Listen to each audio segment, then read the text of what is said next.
Hello and welcome back to Sit Down Chat podcast with me, Matthew Pullan, also known as Running Through Cancer. And today is a tough one. We're going to talk about my symptoms before I was re-diagnosed with a tumour. And I'm also going to talk about the diagnosis itself. So just getting into it, for all of you that don't know, I'll share my story now. That should be up in the top corner where you can press on it. And so I have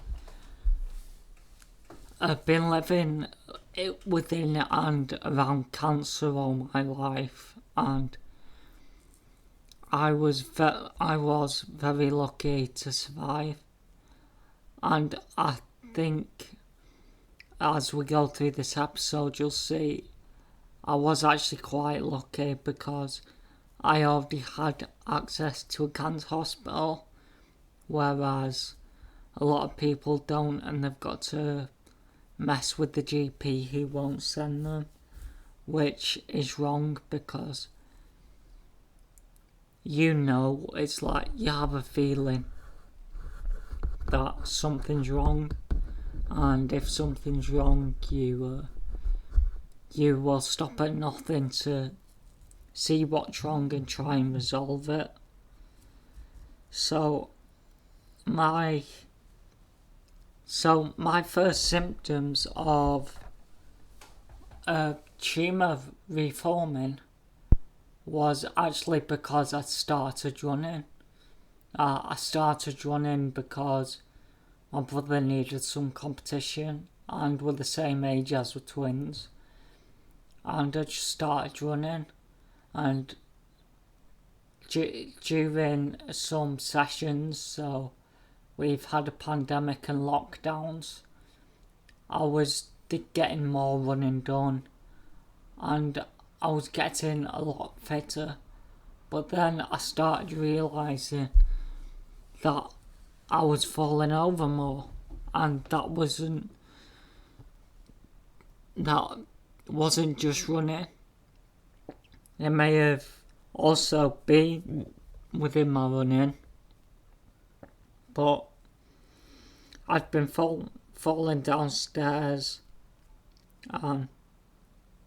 I've got scars on my legs from when I was falling over, because I remember one where I nearly smashed my knee, and it might be scarred now, but if I hadn't have rolled, my knee probably would have needed replacing. And yeah, I can't. As a runner, you're probably not going to get back running again, are you, if you've replaced your knee? So that was one effect, just falling over more and feeling unsteady in my life. And even on walks, I wouldn't say difficult, but it was a bit harder than usual to walk in a straight line. I mean, it's like impossible to walk in a straight line anyway, but you know what I mean, to walk straight on, I can't do that. I always go a zigzag, and that had started to get worse. I was tripping over my feet more, and I was feeling, I wouldn't say dizzy because I wasn't dizzy, but I didn't feel right, and I kind of knew there was a problem, because when I was running my eyes used to get blurry and I'd struggle to see what was across the road or keep myself balanced, and that was hard. But I thought it was just because my prescription has changed, because I wear glasses anyway for astigmatism, and it wasn't. it was something else that I didn't expect. I mean, I don't think anybody expects it, but when you're told if in the previous appointment that the cancer's never coming back, you just don't think it will. But as soon as the doctor said that, I knew, don't say that because now it probably will come back, and I wasn't happy with that at all. And I don't see that doctor anymore. But when you got someone like that dealing with kids, which I was at the time, and he works in a children's hospital, it makes you fear that they're not in the most capable hands. Just because he might have been to a doctor's school doesn't make him the boss of the body, does it? It doesn't mean cancer's not gonna form just because he said it's not gonna form. So fast forward, I've been falling over, and because I was working at home, I was getting quite a sore neck, and it was because of the computer apparently, but I still feel that was a sign of me having a tumour and carrying a heavy load, and I wasn't particularly happy with it, and I knew something was wrong, so I went to see the hospital, the cancer hospital, which I'm already in, like I said before, because of my previous, I've had a tumour in the past. I was already in contact with them, so that made things move much faster, and I was really happy that it did move faster, and I'm glad. The only problem I've had with the NHS, which is in England, the National Health Service, is that they're messed up, and luckily I was able to see my oncologist at the moment, who's one of the best in the world, and I was lucky to see him because he had it down as a phone consultation, but I was at the Christie, which is my cancer hospital, and I was lucky I got to see him face to face, because otherwise probably nothing would have happened. So fast forward to the hospital, sat down in the young oncology unit, which I feel every hospital should have, and the doctor comes like, you're not supposed to be here, but he sees me and my dad anyway. I was allowed my dad in at the time because I was 17, and I still am allowed him in because I'm lucky. I've been going there all my life since 2006. It's just normal. So I walked into his room, and I told him all my symptoms, and he thought it might have just been getting anxious through COVID or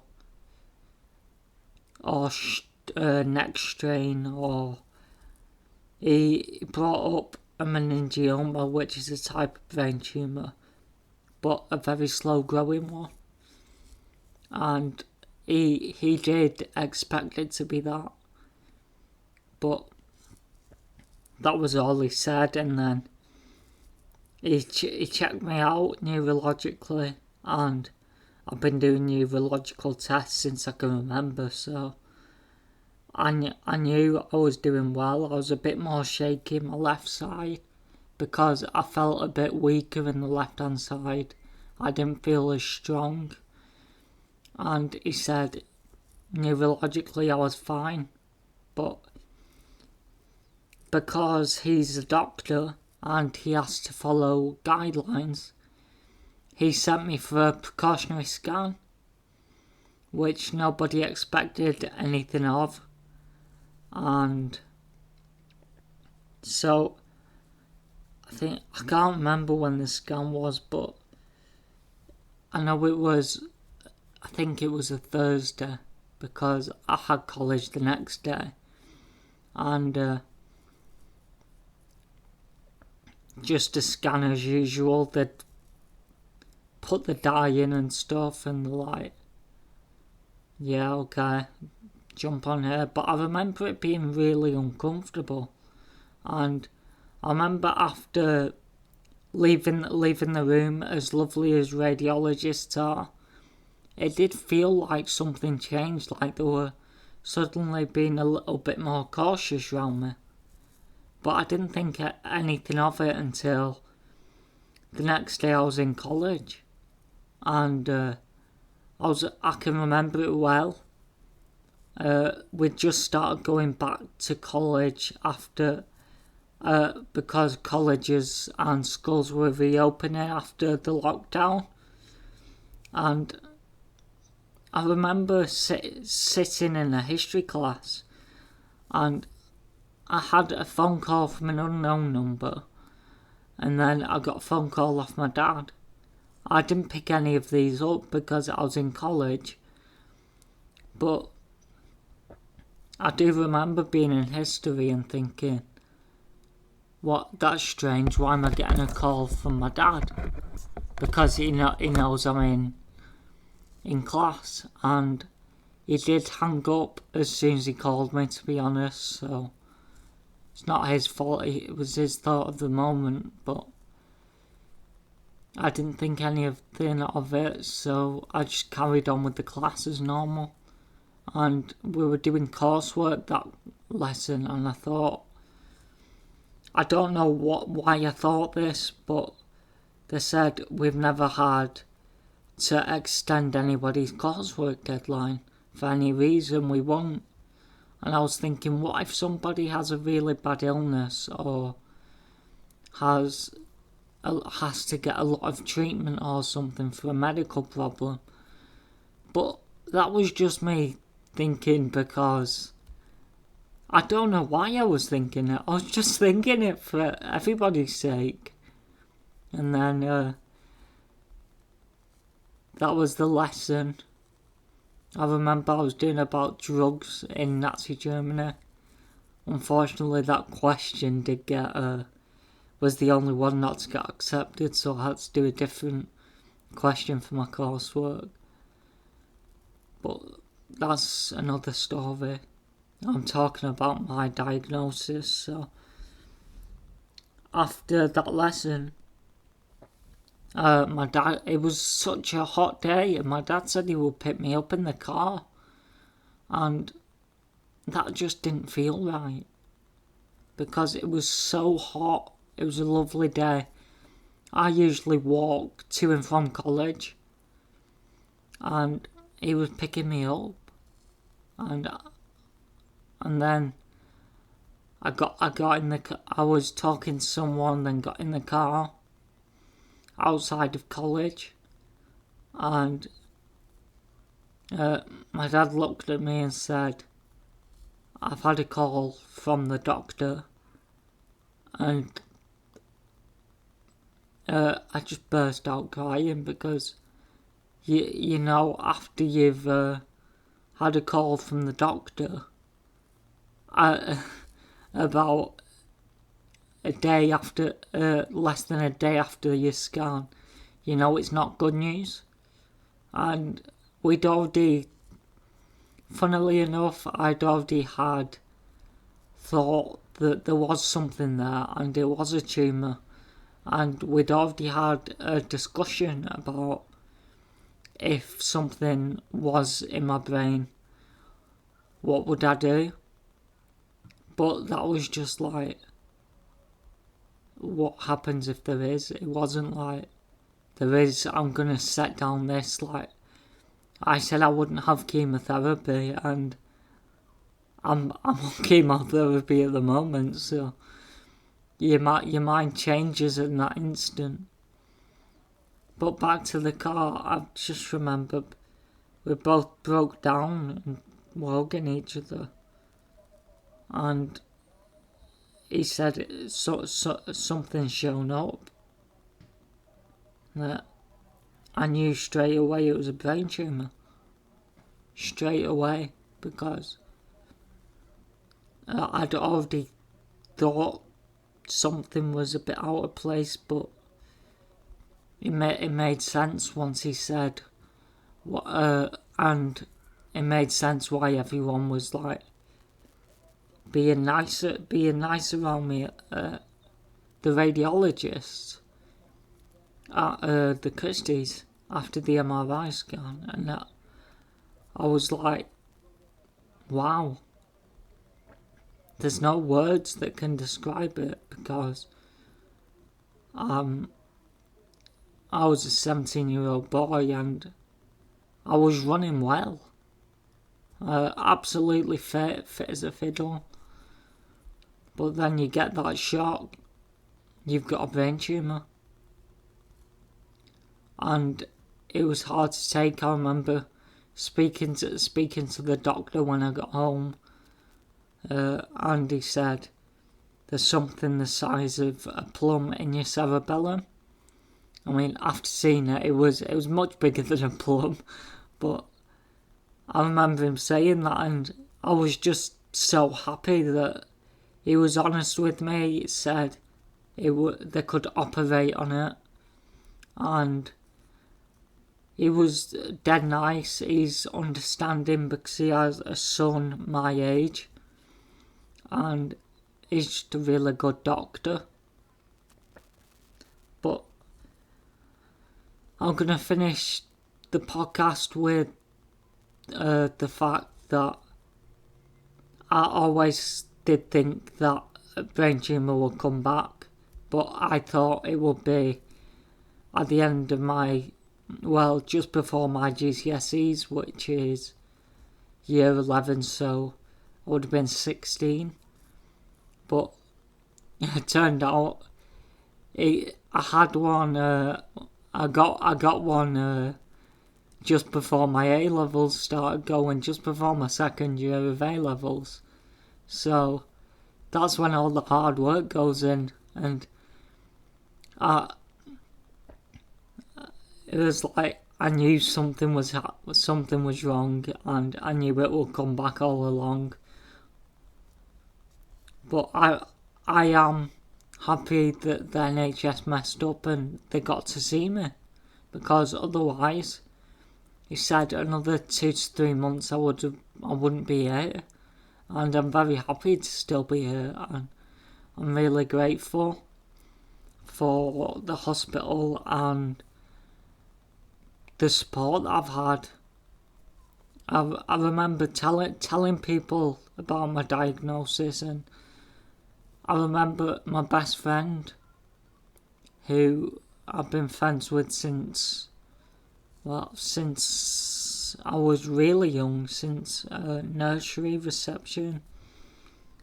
Before that, I remember just ringing him, and I was telling him, and he was crying. I remember ringing round, telling people what had happened, and it didn't get any easier. I was asking people for their numbers just because I didn't want to say it over text, because it was so serious, and I was really upset by it.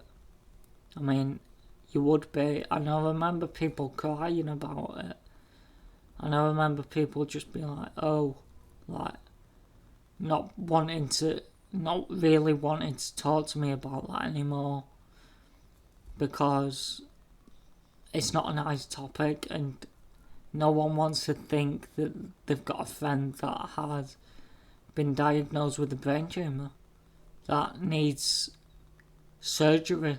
I mean, well, pretty much immediately. And it was really hard.